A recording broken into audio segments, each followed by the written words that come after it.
Hello guys, welcome back to the channel. तो आज हम पढ़ने जा रहे हैं मैग्नेटिक इफेक्ट ऑफ करंट, और ये हम specially Chandigarh PGT physics exam को टारगेट करते हुए पढ़ेंगे। हम इसमें बेसिक फार्मूलाज जानेंगे और उसके ऊपर बेस्ड न्यूमेरिकल्स करेंगे। तो फर्स्ट टॉपिक है magnetic field intensity due to dl length of wire. तो एक छोटी सी वायर यानी एक वायर की वजह से जो मैग्नेटिक फील्ड होगा उसको फॉर्मूला है mu naught by 4 pi I D L sine theta by are square in vector form. ये जो हमने किया है ये नॉर्मल फॉर्म में, और वेक्टर फॉर्म में क्या होगा, mu naught by 4 pi I D L cross r. जैसे कि हम I D L sine theta को इस वेक्टर फॉर्म में लिखेंगे d L cross r divided by are cube, और यहाँ पे म्यू नॉट क्या है, परमिबिलिटी ऑफ फ्री स्पेस या फिर परमिबिलिटी ऑफ वैक्यूम या परमिबिलिटी ऑफ एयर। अब बात करते हैं म्यू नॉट बाय 4 पाई की वैल्यू कितनी होगी। म्यू नॉट बाय 4 पाई की वैल्यू होती है 10 to the power -7 tesla metre per ampere और weber per ampere per metre. Direction of magnetic field it is given by right hand screw rule. और जो हमने ये देखा है mu naught by 4 pi I D L cross R by are cube, इसको जब हम mu naught by 4 pi I D L sine theta by are square की फॉर्म में देखते हैं तो साइन थीटा डिसाइडिंग फैक्टर है कि मैग्नेटिक फील्ड मैक्सिमम होगा या मिनिमम होगा। जैसे if theta is zero, sign theta को जीरो पुट करेंगे तो साइन जीरो होता है जीरो, तो मैग्नेटिक फील्ड क्या हो जाएगा, जीरो। और यही अगर हम साइन थीटा को 90 पुट कर दें तो साइन थीटा को 90 पुट करेंगे तो साइन 90 होता है 1 mu naught by 4 pi I D L by are square. Sine 90 put करने से यहाँ पे 1 आ जाएगा और मैग्नेटिक फील्ड की मैक्सिमम वैल्यू हो जाएगी। एक इंपॉर्टेंट रिलेशनशिप है ये एग्जाम्स, कम्पिटिटिव एग्जाम जैसे कि पीजीटी फिजिक्स की हम प्रिपरेशन कर रहे हैं, डी ट्रिपल एस बी, इन सभी एग्जाम्स के लिए बहुत इंपॉर्टेंट है, जो कि C is equal to 1 by under the root of mu naught by e naught. Mu naught यहाँ पर है, C है speed of light in vacuum, mu naught है permeability of free space and epsilon naught is permittivity of free space. वो direct आपसे ये relation पूछेगा कि इनमें से speed of light, permeability of free space and permittivity of free space का relation कौन सा सही है। और इससे आपको म्यू नॉट की वैल्यू जैसे आपको पता है क्या हो जाएगी, 4 पाई यहाँ पे डिवाइड में तो मल्टीप्लाई में हो जाएगा, वहाँ जाके म्यू नॉट की वैल्यू हो जाएगी 4 pi into 10 to the power -7। और जब आप इस वैल्यू को यहाँ पे पुट करेंगे, यहाँ पर पुट करेंगे तो यहाँ से आप एप्सिलॉन की वैल्यू भी निकाल सकते हैं। अभी हम चलते हैं नेक्स्ट टॉपिक पर। अभी हम इसके ऊपर बेस्ड एक न्यूमेरिकल करेंगे। और wire placed along north south direction, north south direction means ये डायरेक्शन हो गई, इसका डायग्राम मैं साथ साथ समझा देता हूँ। Carries a current of 8 ampere from south to north, यानी कि ये डायरेक्शन साउथ, ये north, south to north current है कितना, 8 ampere. Find the magnetic field due to a 1 centimetre piece of wire, हमें सिर्फ 1 सेंटीमीटर पीस वायर का मानना है और उसकी वजह से मैग्नेटिक फील्ड निकालना है। एट अ पॉइंट, पॉइंट कितनी दूरी पर है, 200 centimetre north east from the piece. 200 centimetre है किससे, नॉर्थ ईस्ट से। तो इसमें आई की वैल्यू क्या हो गई, 8 ampere. DL small length element कितना हो गया, 1 सेंटीमीटर, इसको हम मीटर में चेंज करेंगे तो 10 to the power -2 metre. R is equal to 200 centimetre given है, हम इसको 2 मीटर ले लेंगे। और जो इसने कहा है नॉर्थ ईस्ट डायरेक्शन, यहाँ पर लिखा हुआ ध्यान से देखो, नॉर्थ ईस्ट डायरेक्शन, इसका मतलब इसका एंगल यहाँ से हो गया 45 डिग्री, जहाँ से हमें निकालना है। तो D B is mu naught by 4 pi I D L sine theta by are square. Mu naught by 4 pi की value 10 to the power -7, I की वैल्यू 8 एम्पियर पुट करेंगे, डी एल की value 10 to the power -2 put करेंगे, sine 45 theta की value put कर देंगे, are की value 2 metre put करेंगे तो 2 का स्क्वायर हो जाएगा। इसको सोल्व करने पे आंसर आएगा 1.4 इंटू 10 टू द पावर -9 tesla. Tesla is the unit of magnetic field. अभी हम चलते हैं नेक्स्ट टॉपिक पर। तो नेक्स्ट टॉपिक है magnetic field due to finite wire. Finite state current carrying wire, यानी एक वायर है जिसके अंदर I करंट है और हमें इससे A डिस्टेंस पर जो एक पॉइंट है P, वहाँ पे हमें मैग्नेटिक फील्ड निकालना है। तो हम क्या करेंगे, जब ये फाइनाइट वायर है तो हम इसके एंड से इस P पॉइंट को ज्वाइन करेंगे, इस एंड से भी और इस एंड से भी, और P पॉइंट पर दोनों एंगल लेंगे उस लाइन की तरफ जो एंड से ज्वाइन की गई। जैसे ये एंगल लिया φ1 और ये एंगल लिया φ2, दोनों कोई डायरेक्शन अपोजिट ले लेंगे ताकि क्वेश्चन करना इजी हो जाए। तो ये φ1 हो गया, ये φ2। तो करंट कैरिंग वायर की वजह से P पॉइंट पर मैग्नेटिक फील्ड आएगा μ0/4π I/A। I is a current carrying wire and A is a perpendicular distance from wire. जो ये डिस्टेंस है ये परपेंडिकुलर डिस्टेंस है वायर से P पॉइंट का, और into sine φ1 plus sine φ2। A is the perpendicular distance, φ1 and φ2 measured in opposite direction from perpendicular distance, means एक angle को हम P पॉइंट से ऊपर को लेंगे और एक को नीचे को। तो बस इसी फॉर्मूला का यूज़ करके हम फाइनाइट का तो हमने निकाल लिया, इनफाइनाइट सेमी इनफाइनाइट की वैल्यूज़ भी निकाल लेंगे। ठीक है, तो अभी जैसे ये क्वेश्चन है एक, तो अभी हम इस करंट कैरिंग वायर की वजह से P पॉइंट पर मैग्नेटिक फील्ड निकालना सीख चुके हैं μ0/4π I/A साइन φ1 प्लस साइन φ2 से। तो अभी हमें इस P पॉइंट पर मैग्नेटिक फील्ड की डायरेक्शन निकालनी भी आनी चाहिए। तो इसका सिंपल सा रूल है, जिस डायरेक्शन में करंट है, जैसे ऊपर की डायरेक्शन में करंट है तो उस डायरेक्शन में रखो थंब। थंब रखते हुए जिस पॉइंट पर निकालना है उस पॉइंट की तरफ फिंगर को रोटेट करो। जैसे मुझे करंट का डायरेक्शन है अपवर्ड, तो मैंने थंब अपवर्ड किया और मेरी जो फिंगर्स हैं वो कहाँ जा रही हैं, वो अंदर को जा रही हैं पेज के, क्योंकि मैं पेज पर बता रहा हूँ तो इसकी ऐसा लग रहा है कि ये फिंगर्स अंदर को जा रही हैं। तो जो ये अंदर को फिंगर्स जा रही हैं ये बता रही हैं कि मैग्नेटिक फील्ड की डायरेक्शन P पॉइंट पर अंदर को होगी, और अंदर को होती है तो हम उसको रिप्रेजेंट करते हैं क्रॉस से। और अगर मान लो मैं ये एक पॉइंट X यहाँ पर ले लूँ, तो अब मेरे को करंट फिर से देखूंगा कि कहाँ पे है, अंदर अपवर्ड डायरेक्शन में करंट है, और जो मेरी फिंगर्स हैं वो बाहर को कर्ल करेंगी, यानी बाहर को कर्ल करेंगी, यानी इस पॉइंट पर X पॉइंट पर मैग्नेटिक फील्ड की डायरेक्शन हो जाएगी बाहर को, जिसको रिप्रेजेंट करते हैं डॉट से। ठीक है, तो अभी हम एक क्वेश्चन करते हैं। जैसे ये रहा, एक करंट कैरिंग वायर है जिसके अंदर 2 एम्पियर का करंट है और हमें P पॉइंट पर मैग्नेटिक फील्ड निकालना है जो कि 10 मीटर की डिस्टेंस पर है। परपेंडिकुलर डिस्टेंस 10 मीटर दिया हुआ है और इसका φ1 एंगल 45 दिया हुआ है, φ2 एंगल 30 डिग्री दिया हुआ है। तो सिंपल है, इसमें μ0/4π I/A साइन φ1 प्लस साइन φ2।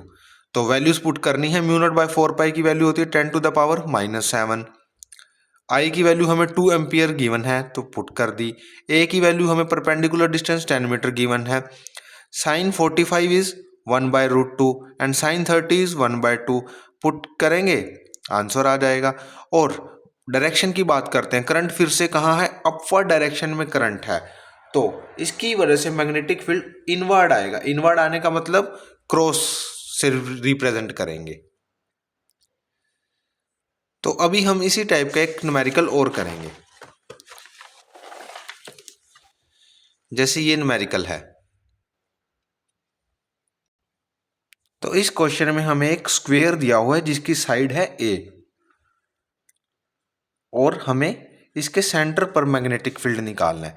तो हम find magnetic field at P due to all side of square. तो हम पहले एक साइड की वजह से मैग्नेटिक फील्ड P पॉइंट पर निकाल लेंगे और फिर 4 से मल्टीप्लाई कर देंगे, चाहे ऐड कर लेंगे, फिर चारों साइड का आ जाएगा। हमें इस बात का ध्यान रखना है जरूर, करंट है जो वो सेम डायरेक्शन में है तभी चारों वायर का ऐड होगा। ऐसा भी हो सकता है कि एक वायर का इस साइड हो और दूसरी का अपोजिट, तो उस वजह से मैग्नेटिक फील्ड कैंसिल होगा ऐड होने की बजाय। तो अभी हम इस वायर की वजह से, जो ये वायर है इसका नाम हम लिख लेते हैं AB, तो AB की वजह से पहले करंट मैग्नेटिक फील्ड निकालते हैं। तो हमने क्या किया था, जो एक फाइनाइट वायर है उसके कॉर्नर्स को या एंड्स को जिस पॉइंट पर निकालना है उस पॉइंट पर ज्वाइन कर लेंगे। तो ये हमने कर लिया और ये इसका परपेंडिकुलर डिस्टेंस हो जाएगा। स्क्वायर की साइड ए है तो उसके सेंटर का डिस्टेंस कितना हो जाएगा, ये a/2। इस पॉइंट पर ये एंगल दोनों ही क्या हो जाएंगे, 45 डिग्री। तो ये दोनों एंगल हो गए 45 डिग्री। ये डिस्टेंस कितना हो गया यहाँ तक का, सेंटर तक का, a/2। तो हम अपना वही फॉर्मूला लगाएंगे, μ0/4πi/a साइन φ1 प्लस साइन φ2। तो बस हमें वैल्यूज पुट करनी है अब। तो μ0/4π, आई की जगह पे करंट कितना आ जाएगा, आई ही आ जाएगा। ए की जगह पर परपेंडिकुलर डिस्टेंस लेना है तो ये ए नहीं होगा, ये होगा a/2, a/2 इंटू साइन φ1। जैसे कि मैंने बताया था, इस पॉइंट पे जो एंगल बनाएंगे एंड्स, वही एंगल हमें पुट करना है, φ1 होगा। ऐसे ही दूसरे पॉइंट पर, दूसरी साइड पर, इस पॉइंट के दूसरे एंड से बनने वाला एंगल क्या कहलाएगा, φ2। तो साइन 45 प्लस साइन 45, इस केस में दोनों एंगल ही क्या है, 45 की हैं। तो μ0/4π, जो ये 2 नीचे है ये ऊपर आ जाएगा। साइन 45 की वैल्यू होती है 1/√2 और दोनों साइन 45 की हो जाएगी 1/√2। तो हमने इसको पुट किया, क्या आ गया, μ0/4π 2i/a। 1/√2 plus 1/√2 is 2/√2। और हम इसको इससे कट भी कर सकते हैं √2 पर। तो ये क्या आ जाएगा, μ0/4π 2√2i/a, क्योंकि ये √2 अंदर मल्टीप्लाई हो जाएगा। तो ये तो एक वायर की वजह से आया। अब इस वायर की वजह से हम अगर चेक करें तो करंट है,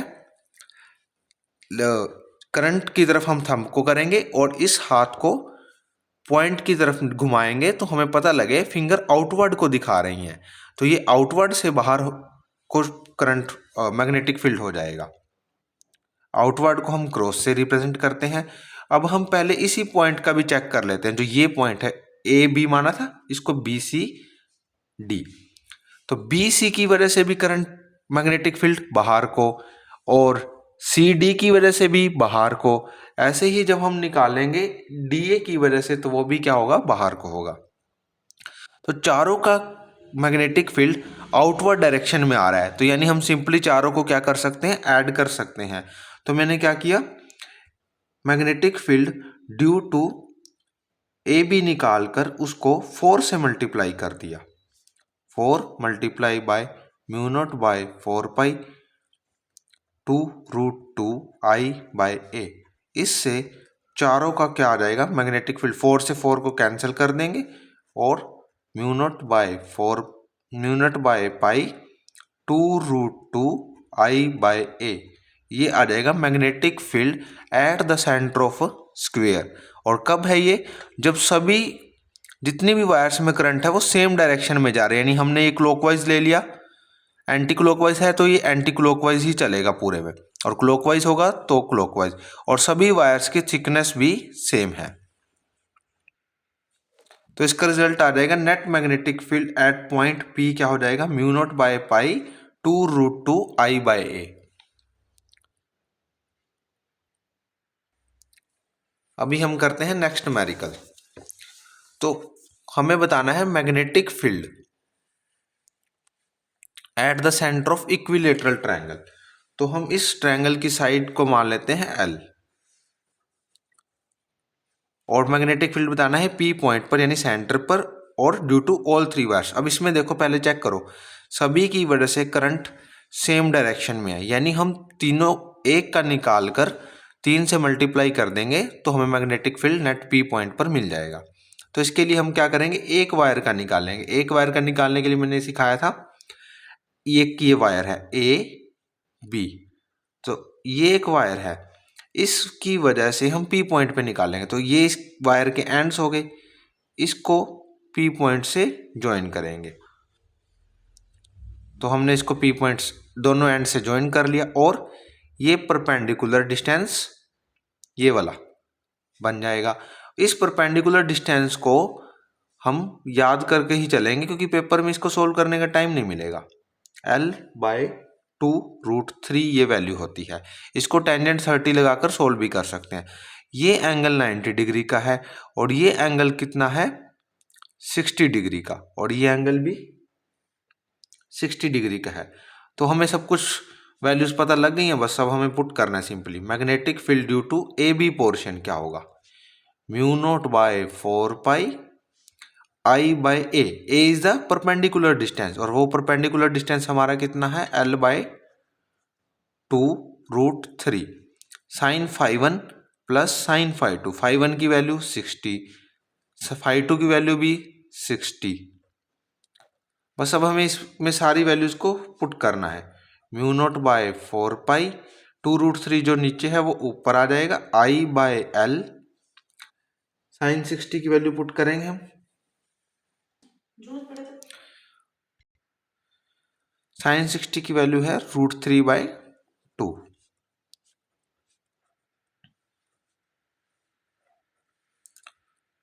μ0/4π 2√3 I/L। √3/2 प्लस √3/2 क्या हो जाएगा 2√3/2, और ये 2 से 2 कैंसिल। ठीक है, तो μ0/4π 2√3 I/L इंटू √3। ये सिर्फ एक वायर की वजह से आया है। कौन सी वायर, ए बी वायर की वजह से पी पॉइंट पर मैग्नेटिक फील्ड। बट हमें तो A B wire, A C wire, B C wire तीनों का लेना है। तो हमने ये चेक कर लिया है करंट एक ही डायरेक्शन में जा रहा है क्लॉकवाइज में। तो तीनों वायर्स का सिंपली 3 से मल्टीप्लाई कर दो, एक का निकाल के, या तीनों का ऐड कर लो। तो हम इसको मल्टीप्लाई कर लेते हैं। इसको जब 3 से मल्टीप्लाई करेंगे तो μ0/4π, और ये √3 इंटू √3, इसको पहले यहाँ सोल्व कर लेते हैं। μ0/4π √3 की मल्टीप्लाई जब √3 से होगी तो 3 आ जाएगा, और 2 से मल्टीप्लाई होगी तो 6 इंटू 6 I/L। अब ये ए बी पोर्शन की वजह से जो आया है उसको 3 से क्या कर देंगे मल्टीप्लाई। 3 से मल्टीप्लाई करेंगे तो μ0/4π 6 I/L। तो ये नेट मैग्नेटिक फील्ड आ गया 18 μ0/4π I/L। अब सबसे मेन बात, ये ऑप्शन आपको 2 मिलेंगे पक्का पेपर में। 18 μ0/4π I/L के ही 2 ऑप्शन मिलेंगे। तो उनमें से हमें एक चूज करना होगा, किस बेस पे, डायरेक्शन के बेस पे। तो देखो करंट है ऐसे, मैग्नेटिक फील्ड होगी अंदर को इनवर्ड, इनवर्ड का मतलब डॉट, और वो इनवर्ड आउटवर्ड देकर कंफ्यूज भी कर सकते हैं और सिंबल देके भी, जैसे कि इनवर्ड का सिंबल ये है। ठीक है, और दूसरा ऑप्शन पक्का मिलेगा आउटवर्ड का। तो आपको ये क्वेश्चन ध्यान से करना है। अभी हम देखते हैं next, magnetic field along the axis, यानी ये एक वायर है, इसके अंदर करंट चाहे इस डायरेक्शन में ले लो चाहे इस डायरेक्शन में मान लो, बट जब वो अलोंग द वायर होगा तो साइन जो हमने देखे थे, फॉर्मूला था μ0/4π sign I/A sign φ1 plus sine φ2। कोई भी पॉइंट अगर अलोंग द एक्सिस हो जाएगा, तो जैसे ये वायर है इसी के अलोंग ही पॉइंट है, तो इसमें φ1 प्लस φ2 दोनों, φ1 भी 0 हो जाएगा, φ2 भी क्या हो जाएगा 0। और जब 0, ये सारी टर्म 0 बन जाएगी, 0 की मल्टीप्लाई किसी से भी होगी तो आंसर क्या आ जाएगा 0। यानी B at P point along the axis जो भी पॉइंट होगा उसकी वजह, उस पॉइंट पर मैग्नेटिक फील्ड वायर की वजह से क्या हो जाएगा 0 हो जाएगा। आज हमने फाइनाइट वायर किया है। अभी हम नेक्स्ट वीडियो के अंदर सेमी इनफाइनाइट वायर करेंगे और इनफाइनाइट वायर करेंगे और उनके मैरिकल्स करेंगे। Thank you for watching the video.